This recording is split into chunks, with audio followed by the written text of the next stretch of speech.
Excel में कई बार हम कुछ वैल्यूज़ लिखते हैं तो हम चाहते हैं कि उन वैल्यूज़ के आगे सीरियल नंबर अपने आप ही ऑटोमेटिकली आ जाए। कुछ इस तरह से जैसे मान लीजिए मैंने यहाँ पे कोई नाम लिखा,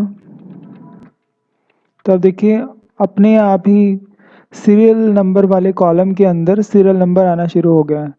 इसी बीच मैंने एक रो छोड़कर अलग से किसी और का नाम लिखा, तो आप देखिए बीच वाले सेल पे कोई नंबर नहीं आया और जबकि अगली रो में हमने कोई नया नाम लिखा तो उसके आगे सीरियल नंबर आ गया। अब मान लीजिए मैं जो बीच वाली रो है यहाँ पे कुछ नंबर टाइप करता हूँ, तो अब देखिए वहाँ पे नंबर ऑटोमेटिकली सेट होके जो पहले 3 नीचे था वो ऊपर हो गया और उसने 4th नंबर को अपने आप ही सीरियल नंबर दे दिया। तो हम आज एक्सेल में सीखने वाले हैं ऑटो सीरियल नंबर डायनामिकली कैसे दिया जाता है।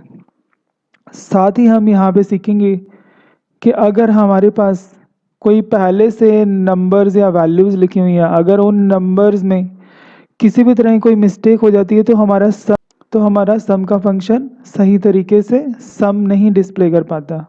तो हम चाहते हैं कि ऐसे मिस्टेक्स को एक्सेल अपने आप ही हटाए और यहाँ पे ऑटोमेटिकली टोटल आ जाए, चाहे उसमें किसी भी तरह की मिस्टेक क्यों ना हो।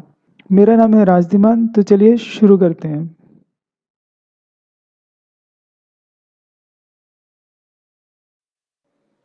मैंने यहाँ पे एक हेडिंग दिया है सीरियल नंबर और नेम। तो हम सीरियल नंबर यहाँ पे ऑटो जनरेट करने के लिए सीरियल नंबर वाले रो के अंदर फॉर्मूला डालेंगे। जो हमारा फॉर्मूला है वो है एग्रीगेट। तो देखिए वो एग्रीगेट का फॉर्मूला कैसे हम यहाँ पे यूज़ करते हैं। सबसे पहले आपने डालना है इक्वल का बटन, उसके बाद एग्रीगेट टाइप करना है। जैसे ही आप एग्रीगेट टाइप करोगे तो आपके सामने काफ़ी सारी लिस्ट आएगी जिसमें एवरेज, काउंट ये सारे फंक्शन के नेम हैं। तो वो सारे फंक्शन के नेम में से जो भी आप इसमें से फंक्शन यूज़ करना चाहते हो वो यूज़ कर सकते हो। क्योंकि हमने ऑटो नंबर जनरेट करना है तो हम काउंट ए का फंक्शन यहाँ पे यूज़ करेंगे जो 3 नंबर के ऊपर है। तो मैंने यहाँ पे 3 क्लिक किया और जैसे ही कॉमा हम डालेंगे तो इसके बाद आपने कॉमा डालना है। तो आपके सामने इससे रिलेटेड कुछ और ऑप्शंस नज़र आएंगे, जैसे कि आप इसमें क्या क्या करना चाहते हो सम के साथ। जैसे हम इसमें एक ऑप्शन यूज़ करेंगे 5th नंबर पे, इग्नोर हिडन रोज। जो हमारी हिडन रो है वो इग्नोर करते हैं। आप इसमें और भी कुछ चीज़ें चूज़ कर सकते हो, जैसे ignore nothing, ignore error values. जो आपको ठीक लगे वो आप चूज़ कर सकते हो। तो मैं यहाँ पे 5 नंबर चूज़ कर रहा हूँ, तो मैंने 5 पे क्लिक किया, कॉमा। अब यहाँ पे ये आपसे पूछ रहा है अरे अरे, यानी कि आपको अब सेल देना होगा जहाँ पे आपका डाटा पड़ा है। तो हम नाम या नेम वाले कॉलम में जाएंगे, तो हमारा नेम वाला है B2। जैसे मैं B2 पे क्लिक करूँगा तो यहाँ पे B2 टाइप हो जाएगा।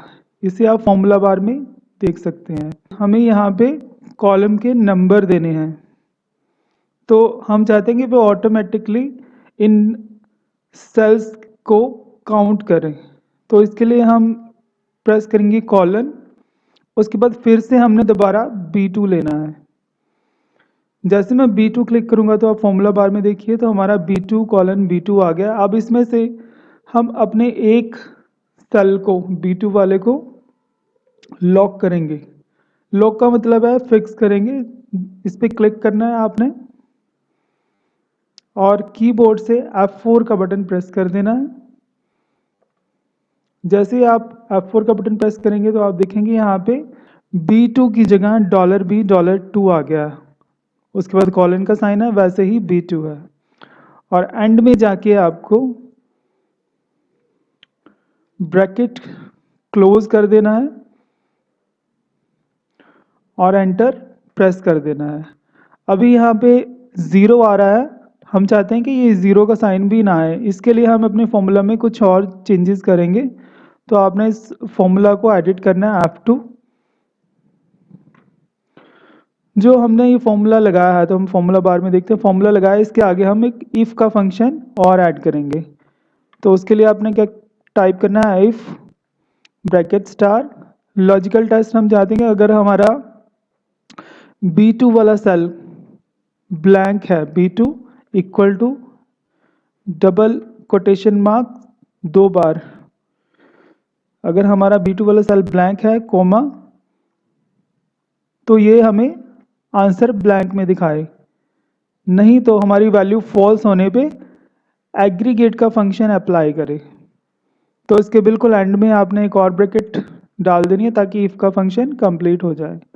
तो मैं यहाँ पे फॉर्मूला एंटर करने के बाद एंटर कर रहा हूँ, तो अब देखिए यहाँ पे सीरियल नंबर में कुछ नहीं आ रहा, क्योंकि नेम वाले सेल या B2 में कुछ नहीं है तो सीरियल नंबर में कुछ नहीं होगा। जैसे मैं कोई नाम यहाँ पे टाइप करता हूँ तो अब देखिए यहाँ पे 1 अपने आप आ गया, और हम चाहते हैं कि बाकी के सेल्स में भी ये फॉर्मूला अप्लाई हो जाए, तो मैं इसे फॉर्मूला को ड्रैग करके कॉपी कर लूँगा। आप जहाँ मर्जी तक इसे ले जा सकते हैं। अब देखिए मैं नेक्स्ट सेल में टाइप करूँगा तो अब देखिए ऑटो सीरियल नंबर यहाँ पे अपने आप आ रहा है। और अगर एक रोज छोड़कर मैं यहाँ पे कोई नाम टाइप करता हूँ तो अब देखिए सीरियल नंबर आगे शिफ्ट हो गया। अगर मैंने बाद में यहाँ पे कुछ और नाम लिखा तो वो अपने आप ही एडजस्ट हो जाएगी सीरियल नंबर। तो मुझे उम्मीद है आपको ये पसंद आएगा। तो अब हम बोनस टिप पे चलते हैं इसकी।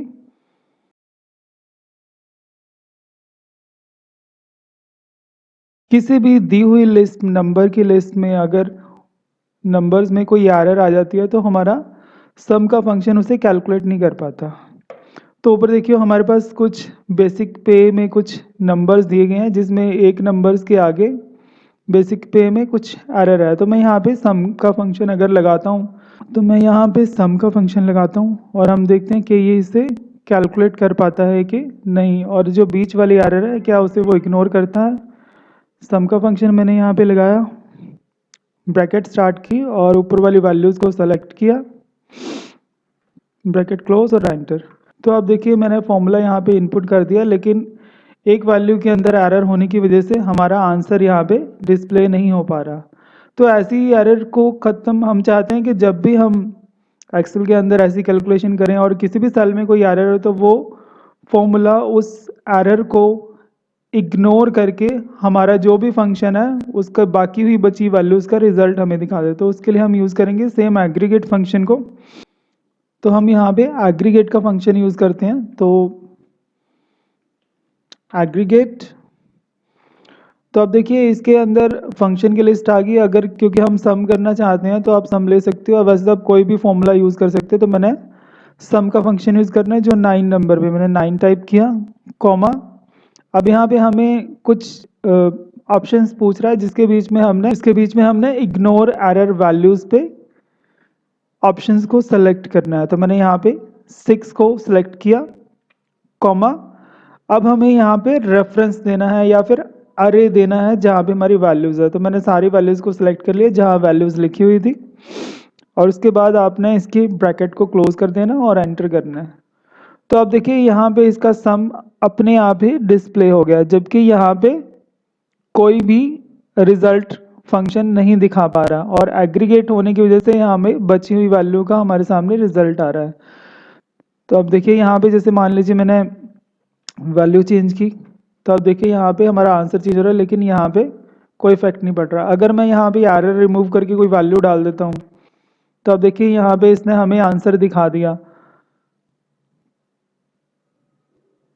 ओके, और अगर हमारी पहले वाली सिचुएशन होती तो सिंपल फंक्शन हमारे लिए कोई रिजल्ट ना लेके आता। तो आज का ट्यूटोरियल यहीं भी ख़त्म होता है। अगर आपको ये वीडियो पसंद आए तो इसे शेयर करिए, अपने दोस्तों को भेजिए, और मुझे कमेंट करके बताइए कि आप और कौन से वीडियोस देखना चाहते हैं। तो आज के लिए इतना ही। Thank you.